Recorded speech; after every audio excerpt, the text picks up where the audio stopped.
So, for today's soda, we're going to be talking about cotton candy soda pop. What is this, you might ask? Cotton candy soda pop, it basically has candy in it. I try cotton candy sometimes. I don't try it that much. I think it's something that is very interesting and carbonated as well. It has carbonated water, pure cane sugar, citric acid, sodium benzoate as a preservative, natural and artificial flavors, FD&C red, hashtag or number 40, gum, Arabic, ester gum, BHA. So it has like a lot of interesting stuff in here. I can't wait to try it. It's very unique. I got this from a store. I hope it tastes good. Who knows? We'll see how it goes. Oh, hey, Colin. How's it going? How's it going? Welcome to the Carbonated Collective, everybody. Yes, my name's Osman. I am Colin. So today, Colin, what are we talking about? Do you know what I was, Something about cotton candy soda? Yes, of course. Cotton candy soda pop. So this is one of the sodas that we're doing today. I have another one that I'm going to take out of my handy dandy backpack. It looks really good. Does it? I hope so. But yes, we also have Whirly Pop Soda Rainbow Fruit Punch. So it's something like that. So good. I didn't know about any of these this time. He said he's going to leave it for a surprise. So this is the first time I saw it too. So this is quite the surprise. Yeah, I'm glad you're, it's... You should probably move a little bit. Okay. That's good. Alrighty. But yeah, this looks like it's going to be a lot of fun to review these sodas. These are obscure drinks. As we mentioned... You're right there? Yeah. All right. As we these are gonna be obscure drinks. So as you mentioned in the last week's episode and everything. So it seems like it's gonna be a lot of fun just trying these out, not the usual Coke and Pepsi and everything. Absolutely. So. I feel like these will be a little more popular too, since not a lot of people have heard it. Like you said, they're obscure. Yes. So this will be new for most of us. Definitely us, obviously. Very much so, very much so. Yeah, so can't wait to talk about those sodas, talk about history, the usual, so all that kind of stuff. I just thought about, you know what I thought about today, Colin, or even just during the weekend, I think? What's that? I thought about, sodas and how they're integrated into movies and stuff like that. I thought about, You mean like advertisements? Yeah, like advertisements, like as they say, product placement, yes. That type of thing. Some, like when specifically when like fans watch these movies or something like that or whatever, or even critics, they basically talk about, okay, well, there's just product placement so they can promote their drink and everything. So it's like, oh, that's just like a shameless this or whatever. And I'm like, yeah. And it is. But at the same time, you know what? I kind of am motivated to go out and have a soda afterwards. Really? That specific soda. I feel like that never really worked for me. Yeah. I mean, maybe subconsciously, but I never really looked at that or saw, like, say, Mountain Dew or something or a Coke in a movie and thought, oh, man, I could go for that right now. That's just never came across my mind, but it must work if they do it. Maybe spend the money on it. Maybe. Well, before, like, or maybe even just before, like when you go to the concessions and then you basically are just like, I need to get this, I want to get popcorn and soda. I just get like a random Coke or like Mountain Dew or something like that. And then I'm like, okay, let me go in now. Let me just get started to watch the movie. And all of a sudden you watch the movie and then you're like, oh, that soda's in here too? Really? Sometimes you feel that excitement, I guess, right? Or am I the only one who feels that? I don't know. Maybe Tell me. Well, I wouldn't say I get that excited. I love going to the movies. I go to the movies usually like once a week, but I just kind of, order my food and drink and sit down and consume it. Right. Like a regular person. Fair enough. Like I used to, what's it called? I used to watch the, back like years ago, they used to have like with the Marvel films and stuff like that, they used to promote, Burger King and stuff. Like Burger King used to promote, some of like the, Hulk or Iron Man, like those movies, Spider-Man, that type of stuff. And I used to always be something that was like, I always liked that. And then I think even sometimes, I'm not saying for sure. Actually, yeah, I think in the first Iron Man film, they promoted Burger King. So that type of thing. I do not remember that. Yeah, it's very, very like a long time thing. It's not a soda, but it's just some sort of form of product placement. It's like, oh, it's promoting. They had toys releasing for that in the commercial. They have like the Crown or something. No, not the Crown. That just would like probably be a bit too obvious. Yeah, like they had like what's the word? They had like uh the sandwich, like like like the Whopper. I think it was like the Whopper, the most famous sandwich over there. So I do remember that, like when they were promoting, and Tony Stark was eating like a sandwich, and that was like something I remember oddly. And yeah, like He seems like a good guy. yeah, Robert Downey Jr. yeah. Well, too bad Tony Stark's dead, but you never know. Maybe he'll come back. I'm not too sure, or will he? Anyways, But he got inside information. Maybe. Yeah, so I like I like but even though that wasn't soda, but like product placement, that thing is like very much popularized in like basically just everything, just to get the word out there and everything. So I just found a couple examples like on the internet about like sodas being used in basically like old movies, new movies, that type of thing. Stuff I kind of remember a little bit, not too much, but like a little bit. So I found something about, it was like E.T., like, you heard of E.T., that movie? Obviously. Yeah, I never saw the film, but I saw like clips and stuff like that. I watched like a clip yesterday to sort of like prepare for the episode, and I saw like this looks really freaky.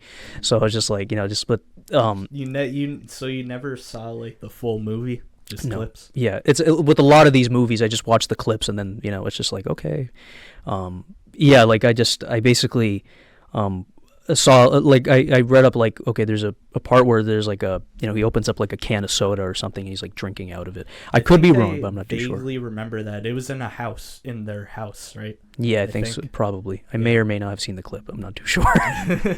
And then I think even in the Transformers films or something, there would be product placement going on. So like when there was like crazy battles between like, I don't know, Decepticons or something or whatever. Like, do you know anything about Transformers at all?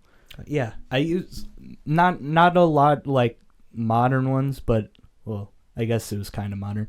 When I was smaller, I used to watch like all the movies. I kept up on that up until like the Mark Wahlberg ones. Yeah, he did a pretty good job in those. But yeah, as far as I can't speak correctly today. As far as product placement goes, I didn't really notice anything in Transformers. Was there anything specific? I think I noticed, like, if I remember clearly, there might have been maybe Mountain Dew, maybe I think ads or something in there or whatever, if I remember clearly. And even then, that was like sort of clips I saw from it. Yeah. Like I think I saw like one Transformers film, and maybe even that had product placement. But I knew that they were infamous for that, and that was just something that, again, it was just like, oh, shameless product, promotion by the studios just to get people to, drink the sodas and stuff like that or whatever, like a collaboration, that type of thing. Yeah, I wonder how far back it goes that they started doing that for movies and TV shows. Probably. I'd assume probably almost since the beginning. I assume too, yeah. Like probably like a specific, I don't know, maybe like one of the old, probably during the black and white days of movies or something, or, entertainment. If we find out, it'll be right there. Yes. Yes. I hope so. No, but yeah, like I just think that that's what I found, and then I think even the old Superman film or something from 1978, there was like, I think like was it Superman flew through I think probably a billboard or something. Yeah, it says it right there. Oh, really? I was reading it. Yeah. Oh, okay. Crashing through a billboard and a vending machine's appearance in Doctor Strangelove. That's also a film which I've seen Superman. Obviously, I don't remember that scene. I never saw the original one. I never saw like any of those original movies. Mm-hmm. Like I saw, like I don't remember that scene specifically, but I remember watching the film, and I think even they did it during that time as well. So that was like, of course, more of that soda promotion, probably the big famous sodas like Coke and Pepsi, that type of thing. And Doctor Strangelove is a movie that's like, it's like, I think, black and white. That was a big movie that was like that the first Doctor Strange movie? Or? No, it's totally different. It's not a Marvel movie? Well, you see Doctor Strange, and all of a sudden it's like, Doctor Strangelove! Because you had Superman, that's DC. So no, totally. You're right. No, it's not that. I don't know my old movies that very well. Yeah. Never mind. Okay. But yeah, like it's just like little trivia here and there, that type of thing. And I don't know, sometimes I kind of get in the mood for wanting to go out and get that soda, or sometimes I'm like, it doesn't bother me, like, product placement. I'm just like, whatever. There's promotion, marketing, do your thing. That's how you make money, man. Yeah, yes, and well, yeah. And on top of that, it's also like you want to get the word out there. You want to make sure that you're known, and you got a lot of clout surrounding you, that type of thing. Unlike these sodas that we're doing today. Yes, very much so. And what brand are those? So one is or do you want me to talk about that in the history? It's up to you. Okay. Unless you have something planned. We'll get into the history after when we right. get to the. Hey, Dylan, can you scroll down a little bit more? So yeah, there we go. Thank you. Okay, so yep, that's fine. Okay, so I was thinking about basically just the Shirley Temple. I think I just randomly popped in my head, like I think what, ginger ale goes in there, right? Yeah, ginger ale and. Are these the notes from last? This is the notes from last week. No, well, Canada Dry Ginger Ale. No. We talked about all of this last week. No. So here's the thing. Okay. We didn't really get to ginger ale, like the Canada Dry part last week. We did have like some sort of like history and everything like that we talked about. I mean, that was shown for the post edit. Yeah. However, I wanted to sort of cover it a little bit more, not too much that it would cover like the whole show, because we have to get to a bunch of other sodas, like these two other great sodas. I think they're great. Well, let's not judge it. Yeah, we haven't tried them. Yes. But like talk a little bit about it for just to get it out of the way. Yes. But yeah, and also like the Shirley Temple and stuff like that. I just wanted to get into that because you did talk about that, I think, last week. A little bit, yeah. And I think ginger ales I think like Shirley Temple actually does taste pretty good. Just remembering that I used to get it from somewhere when I was younger, and it was like so. I used to be like also like my favorite drink. I'd get it from this Chinese restaurant. I don't go there that often, but we used to go there a lot as a family. It's called Bamboo House. Oh, okay. I think I heard of it. I'd get their non-alcoholic Shirley Temple like every time. It was so good. It just tasted like a cherry soda pretty much. Yeah, mine is obviously non-alcoholic, so yeah. So I had that, and it was just like yeah, it tasted really good. I mean, I kind of wish I had that like more often, I guess, but I don't know, sometimes it still exists. It does. I guess for me, maybe for special occasions, like I guess when you go to parties or something, or maybe if you're just feeling like, okay, well, today's the day to celebrate, that type of thing, maybe, I guess. Just like that. You want to celebrate you doing that, so that's a big deal. Yeah, but like, yeah, I like to have like Shirley Temples from time to time, and I just wish I had it more. And I just thought that would sort of be like an interesting thing to talk about, that type of thing. But yeah. How do you like? How did you've tried making it before on your own, right? Not really. I think we talked about the last episode. Or did you try the carbonator thing, right? Like, was that sort of part of that? I have tried it with the carbonator. Like last episode, I said I mixed ginger ale and like maybe like just cherry juice. Make a makeshift one. The carbonator that I have, I've tried it with several different like fruit punch, a couple other ones that are similar to it, but it didn't really taste close to like an actual Shirley Temple. Right. But yeah, well, I tried it. It wasn't anything great though. Well, live and learn, that type of thing. That's what I always say. I don't mind. You know what? Maybe I'll have Shirley Temple after this. Who knows? Will you though? Maybe. I don't think you will. Let's just for the sake of conversation, I guess. I think. Do you know that Shirley Temple is named after someone? The little girl. Who was? Shirley Temple. Yes, but what was her occupation? Dancing or something? I don't know. I think she was an actress, if I read clearly. Like, she was an actress, so it was named after her. So I always, again, it's like you just think that there's just a random name given, but it's like, nope, that's, like, it's their actual name. So, that's integrated into that whole thing. I kind of wish I don't think she had anything to do with the actual drink, though. I could be wrong, but I've never heard of it related besides her name. Quite possible, yes. Kind of like an Arnold Palmer. I don't think he Did he have anything to do with it besides getting paid to have his name and face on the drink? I honestly do not know. It's possible. You know the drink, right? Yeah, I know about the drink. Yeah. Obviously, I've heard of it. Yeah, it's quite possible. Yeah. Maybe they'll make an Arnold Schwarzenegger drink one day. One can hope.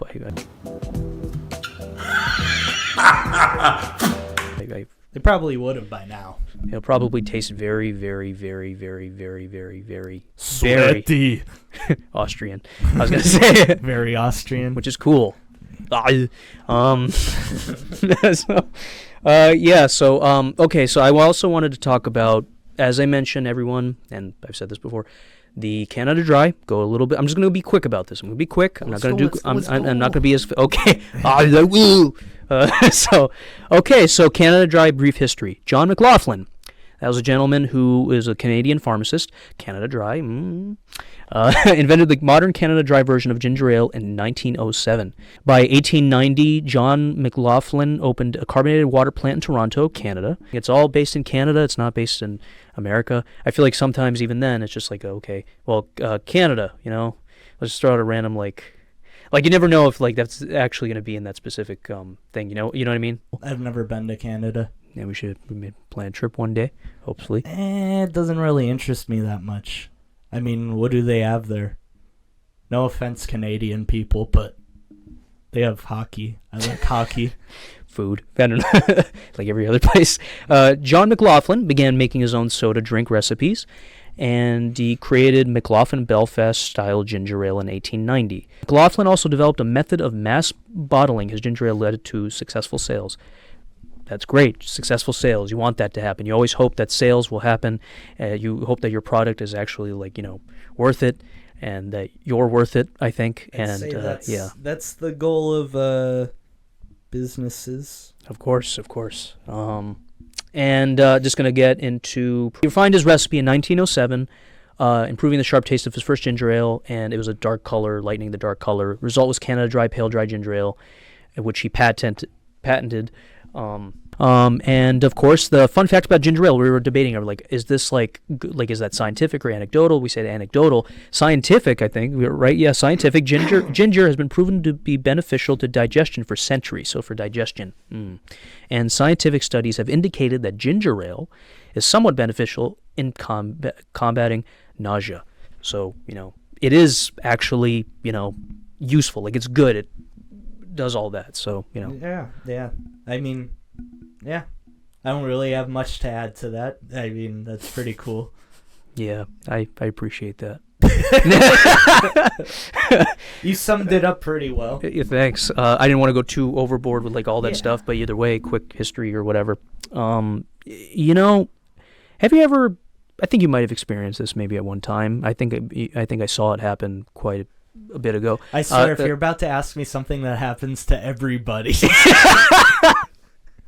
So, no, Hit me with it. What is it? You what never is expected, slushies, sodas to turn into slushies, right? In the car or in the frozen times. You never expected that. That never happened, right? Do you? I would have never expected that to happen. No, I didn't. I would never expect a slushie to turn into a liquid or whatever you just said. That is completely obvious. Have you ever actually tried that or something, or were you just like, I don't want to Tried drink what? Melting a slushie? No, no, having an actual your slushy soda, just trying it, just in general, Oh, you mean freezing a soda? Yeah, when it's in the car and everything like that, it just turns into a slushy. I mean, I don't intentionally do it, but yeah, it's happened. How was it? Really good, or just meh? Soda, but colder with a lot more ice. But jokes aside, I think I talked about this before on here. The Coke slushie at the movies they have sometimes is pretty good. Okay. I don't know if you. I do remember that. Yeah, it was pretty good. But other than that, no, I don't really go out of my way to make sodas into slushies. Well, just on accident. Sometimes if you just leave it there on accident. Yeah. But I did read something interesting. I was actually even with these sodas, I think I was trying to well, I'm not gonna get into that, but short story. So I looked up like basically about like sodas and how like long do you have to like at what temperature do they become like basically slushies, becomes complete slush. And so I was just like, I looked into it, I was like, I think it has to be below freezing. Well, yeah, that's like a given. But it's mainly, I think we're at like 30 probably, 30 like degrees. Up to 30 degrees or so, which I think Pretty seems average, probably. pretty average in a way. So like I read into that and I was like, you know what? I didn't even like, as I tried not to do that again ever since. Obviously, after that incident did happen years ago. The incident, yes. But I still remember. Yeah, but like I try not to do that anymore. But also it was just something fun and interesting to look up, especially nowadays when it's like cold and stuff. I mean, it's not like sub-zero temperatures like it was before, but Thank God, yeah. But no, I do like me some soda slushies at times. Maybe I'll probably bring it home, and I'll put like a bunch of sugar in there, and I'll mix it together, and then I'll be like sugar on top of carbonated sugar. Yes, and then something wonderful will happen.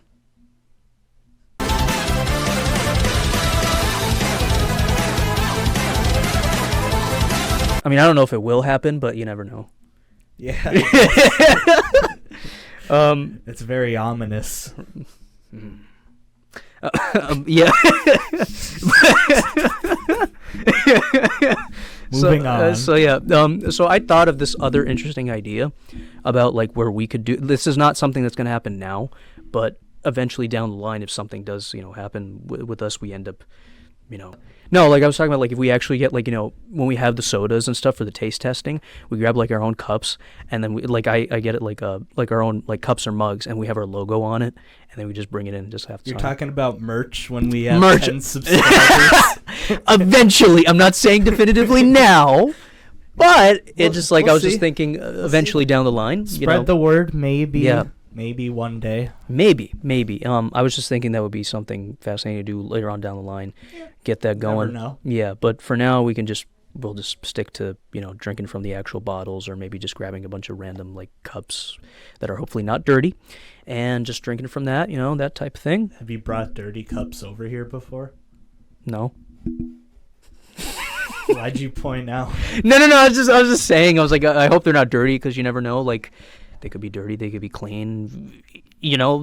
Stuff. You care about hygiene. Should I be concerned about drinking those sodas? No. Don't be concerned. Don't be concerned. Be welcoming. Of these sodas. And no, they're not dirty at all. They're clean. They're very much clean. They're very secure. I do really want to taste them, though. No, really? Yeah, I do want to taste them, but not as badly as you do, because they're the obscure. I mean, there's nothing wrong with obscure. They might be really, really good, but I don't know. It's just like, I guess when you're so used to like the big high profile like sodas, you're just kind of like, you can't beat those. But then when you go to something like this, you're just kind of afraid that it might taste bad or mid tier, or you know what I mean? I guess. I mean, you don't know unless you try it. Fair enough. What are the names of them? Okay, so so we're gonna get into the history, I assume. Yeah, sure. Yeah, we can get into the history. So okay. Which one do you? I'll just do this then. So there's this Whirly Pop soda. It's like a rainbow fruit punch. It's like like like candy, or not candy. Well, it is candy, but I mean like what's the word? Like a lollipop thing. Yeah, lollipop rainbow fruit punch. Yes. Where'd you get these from? It was at Cracker Barrel. Oh. So I found that I bought them over there. So yeah, there's this. I don't know which one you want to try, and then there's also the cotton candy soda pop. So it's like that type of thing. I actually have some cups. Okay. Those are clean, by the way. These are clean. Which one do you want to pick for the for the history part and for the taste test part? Well, I figured we'd do both, right? Each try a little of each. Okay. Well, that's fine. I don't even know. I was just like, whatever. Yeah, that's totally fine. Let's just okay, so I'll do the Whirly Pop. You want to do the history first, and then we'll taste them? Yeah, for sure. I mean, that's what we usually do, don't we? unless you're very excited to go that's for true. it. So I'm going to go into the Whirly Pop soda. And do you want to take the other one? Yeah, Or do you want me? Yeah. Okay, so Whirly Pop soda. Whirly Pop soda. This is what I was able to find. Since 1932, Adams and Brooks, that's the name of the place that did Whirly Pop soda, the company. They produced deliciously distinctive candy products. So they're like a candy-based company. I think of them as like Willy Wonka's chocolate factory, but they're not chocolate. They're basically just all candy-based. Chocolate's candy. Yeah, but well, I'll explain it. We are committed to creating differentiated products through proprietary manufacturing processes and quality packaging. So they strive, yes. Some of our most notable products include the famous Peanuddles, a brand of fresh, high-quality toffee-coated peanuts, cashews, almonds, and sunflower kernels. Coffee, they delve into even just like obviously like nuts and everything like that, which is pretty cool. Coffee, that's, you like coffee, right? Do you drink coffee? I'm not a big coffee person. I used to, but it just kind of gives me heart palpitations and makes me sweaty, so. Coffee Rio, the only coffee candy made with real coffee and fresh cream, an all-time favorite.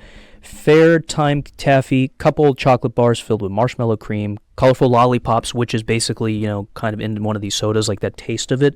So that's integrated into that. And an endless variety of sizes, shapes, and flavors. That's pretty nice. This sounds really good. Do you really want candy right now after having this? After reading this, or no? Not really. I had candy earlier, I think. As well as fun and festive Whirly Twirl and Unicorn Pops. Interesting. Adams Brooks sells to every class of trade to the confectionery industry, including wholesalers, distributors, mass merchandisers, jobbers, vendors, and retailers. I've never heard of them. They might be, again, they were at Cracker Barrel, so they might just be specifically to something like that, or maybe some other sort of obscure if place. They've been around since 1932, I mean. Right. I never heard of them until now. Right. Maybe they might be at some places like BJ's or Costco, like, wholesalers they mentioned, right? So maybe they might be popular in there. You could order this even online, so. Yeah, I'm sure. Yeah. Like a lot of different sodas that you may or may not have heard of. But luckily I was able to find it in person, so that was pretty cool. And try to, our network of dedicated and enthusiastic sales brokers ensure distribution in national and international markets such as England, France, Germany, Italy, Israel, Saudi Arabia, South Korea, Australia, and Singapore. International markets we've talked about. That's with basically almost every soda. It's a given at this point, as we've talked about before. So, yeah, that's the history of Whirly Pop soda. Yeah, I don't know. What do you think? It's pretty cool. Yeah, it's pretty cool. A little bit down. So, Cotton Candy Soda Pop. It's Kissed. That's the name of the brand. It's like, I think Sun Kissed or something. I was just going to say, is it the same? I think it might. I think it might be like something like that. Like it might revolve around that brand. Its Kiss brand of carbonated beverages, Chicago Citrus Products Company, was in operation from 1919 to 1965, concocting the fruit flavors for a vast network of independent distributors to mix, bottle up, and ship out. So it was also like in the 1900s. So the business, which also produced the obscure chocolate milkish drinks Brownie and Chocolate Soldier, was ultimately purchased and absorbed by Atlanta's Monarch Food Packers, Inc., which then sold all its rights over to the Texas-based leading Edge Brands in 1997. Oh, that's pretty interesting. It's more recent now. Yeah, and those are also obscure, Chocolate Brownie and Chocolate Soldier. That's chocolate milkish drinks. I actually want to have that. It actually sounds interesting. Chocolate milk? Yeah, chocolate milk. I like chocolate milk. Some earlier?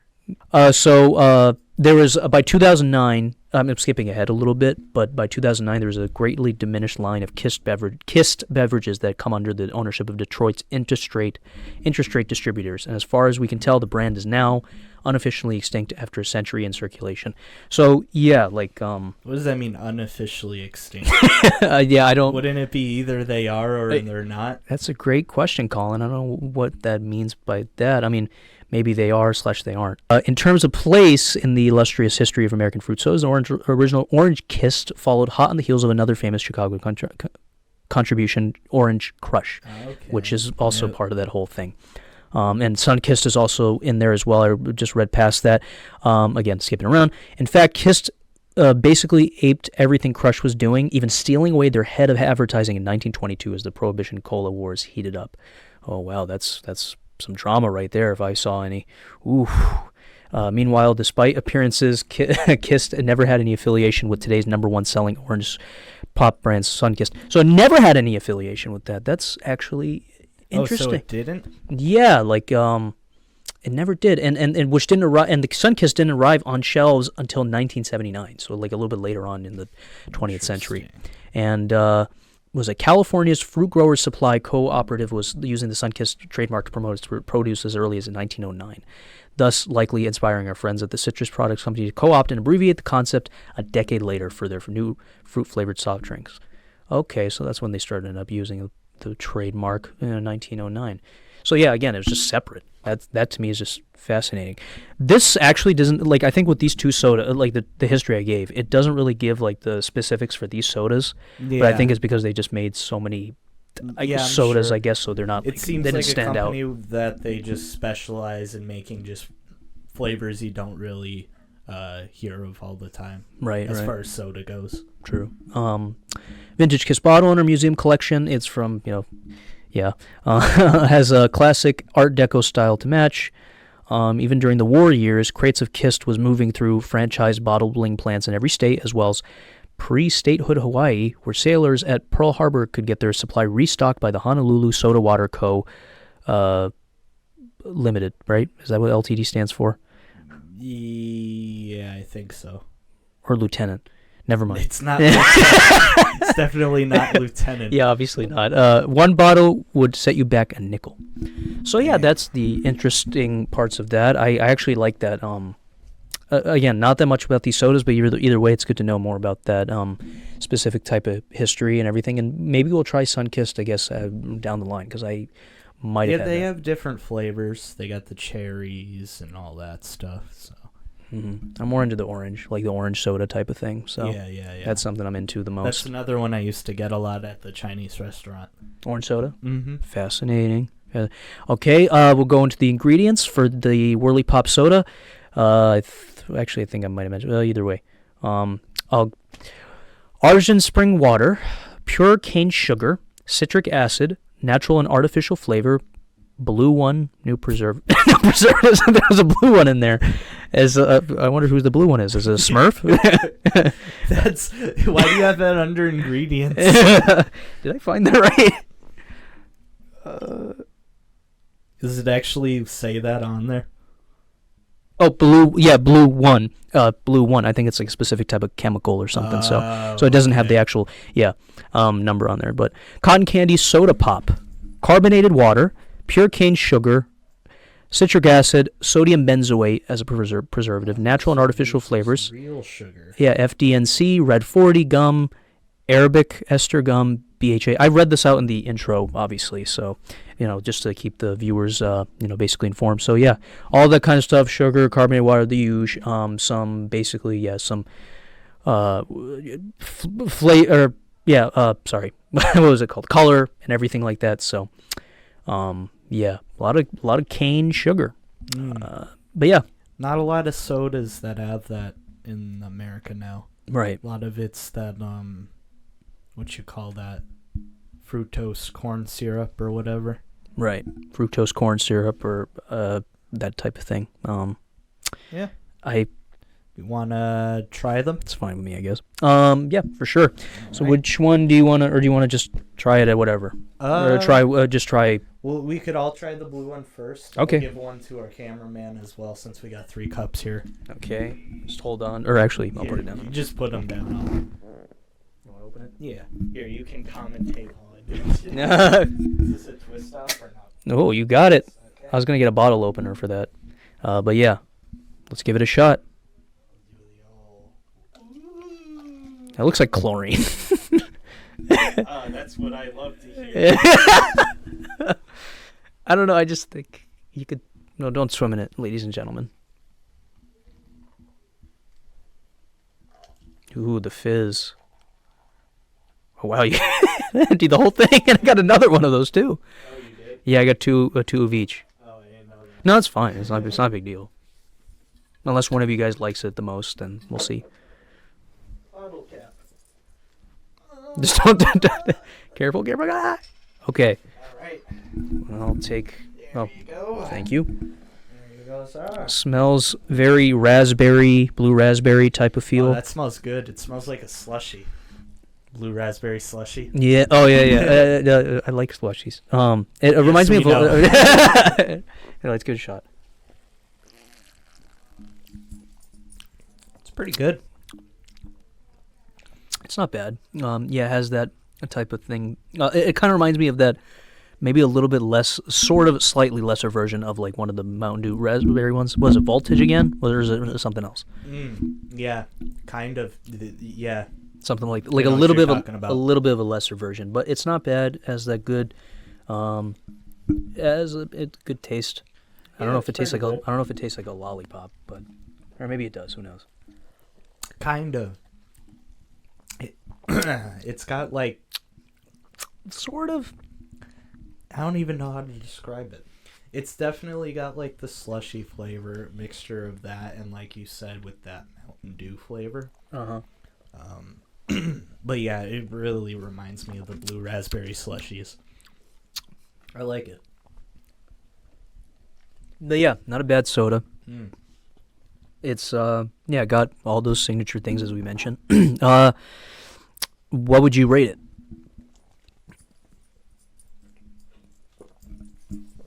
Well, I love blue raspberry anything, and I love blue raspberry slushies. And since it tastes like that, I gotta say it's really good. I'd probably give it out of 10, maybe probably a solid 7.5. Okay. It's not something that I'd seek out like regularly, but yeah, it's definitely good. I definitely have that once in a while. For sure. What do you think? I probably would go at a maybe this is maybe a 7, like maybe a 0.5 down or whatever. Yes. Like it's it's good. I don't think it's the best in the world, but it's not that bad coming up either. Yeah. I just don't want any more of it to come up. Yes. Okay, so I would give it a 7, and I think it's like a good. It's has the hints of like again the Mountain Dew flavor of that specific soda. Yeah. But it's not something where I'm like, okay, this is like the best in the. But like it's competent. I guess is what I would for say. obscure sodas, it's definitely pretty good. Yeah, and it still has that fizz there retained. I mean, every soda does, but either way, like it's still. Not everyone. Remember the last episode that generic. Oh yeah. Okay. That was just water, pretty much. Yeah, this is slightly better. This is much better. Or much better, yeah. Better. But yeah, gave that a really low rating. Yeah, what it was. It was a 2 for me. Yeah. So you want to try the cotton candy soda pop? Absolutely. These are the same brand? Both of them? No. So this one is Whirly Kissed. Pop and Kissed. So that was Adams and Brooks, and then this one, or that one was, and then this is Kissed. So give this one a shot. I don't know how I'm gonna feel about that. Do you like cotton candy like a lot, or? Yeah. I haven't had actual cotton candy in forever, but.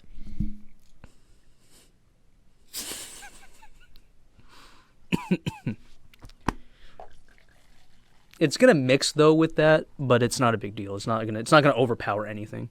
Yeah, I mean, I emptied it out pretty good. Did you know?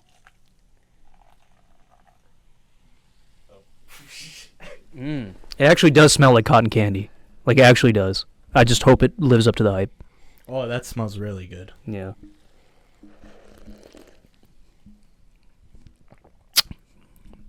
Very much cotton candy taste. I like that. I really like that. Yeah, I mean, I'm debating. I don't know which one I like more. I think it's like I probably do like maybe this one is probably up there. Yeah, I think I like this one better than the blueberry, surprisingly. They really nailed the cotton candy flavor and smell. You can really feel that pure cane sugar in there. I think we both agree that it's actually better. That's That one's really good. I'd give that. Would I give the last one like a 7.5? Yes. I think I'd definitely give this an 8. Oh, an 8. Well, Yeah. I think, yeah, I'll give it the same rating, about an 8. Yeah. Yeah, I would definitely. If you have a Cracker Barrel near you, I'd definitely recommend these. Yeah, I recommend those as well. Like, it's definitely, it has like the signature taste of like the other sodas, but but I don't know, it's just different and as well, and I don't know, it just feels, I don't know, just try new stuff basically. I would recommend that. It's good. Yeah, it's good. It's good for sure. I think I have some other ones. I mean, well, not other ones, but I got the same old. Yeah. Full bottles. Yeah. But those are our thoughts on that. Yeah. It's pretty good. I would Not recommend bad. them for sure. Whirly Pop and Cotton Candy Soda by Kist and by Adams and Brooks. Try those out. They're pretty good. Oh, you know what? This one was called Rainbow Fruit Punch. Rainbow Fruit Punch. Thought That it was the blue raspberry. That's what I was I read it out, and then for some reason raspberry kicked into my mind. Yeah, it's pretty much blue raspberry, but Right. anyways, yeah. But yeah, pretty good stuff. So I guess that marks the end of this episode. Was this episode number 4? Yeah, 4. 4. Yeah, On that's our like way to 5. yeah, episode 4, then at 5. It's again still boggles my mind. But yeah, Does it? I think it's okay now. But yeah, it's pretty good. Try them out, and yeah. Wait, Just we gotta say hello to my doggy.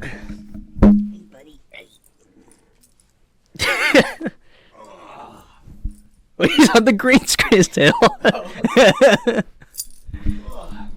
This is Duncan. Duncan, what did you think of this episode? I agree. It was a pretty good episode. I agree as well, Duncan. If you guys want to see more of Duncan and more obscure sodas, subscribe, like, comment, share, all that jazz. To the Carbonated Collective podcast. Mm-hmm. And yeah. Yeah, we'll see you next time. See what we come up with for the next soda. I don't think we have any particular plans for next week, but we'll see what it brings. Yeah. Have a look around, see if maybe we'll do more obscure ones or the usual. Yeah. All right. Well, all right. We'll see you later. Bye. Bye. Say bye.